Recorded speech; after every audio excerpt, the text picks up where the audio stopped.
যে আল্লাহর দেওয়া সম্পদ না হলে আপনি 1 সেকেন্ড না, 1 ন্যানো সেকেন্ড না, 1 মাইক্রো সেকেন্ড চলতে পারেন না।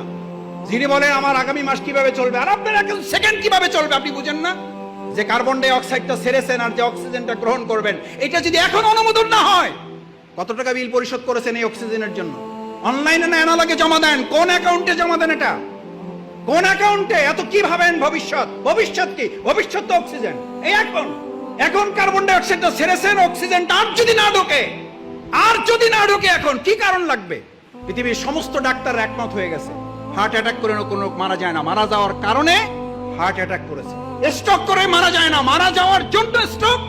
আল্লাহর কাছে জিব্রাইল আমিন না আজরাইল জান কবজ করার ফেরেশতাকে বললেন, আল্লাহ এমন দায়িত্ব দিয়েছেন, লোকেরা তো আমার সেই পরিমাণ গালাগালি করবে যে এই লোকটার জন্য আমরা মারা যাইতেছি। আল্লাহ তাআলা বলেন, তোমার কোনো অসুবিধা নেই, ব্যবস্থা করে দেবো। লোকেরা তোমার কথা মনেও রাখবে না, তোমার কথা স্মরণও করবে না, তোমার উচ্চারণও করবে না। ওরা বলবে গাড়ির অ্যাক্সিডেন্ট করে মারা গেছে, গাড়িরই গালাগালি করবে।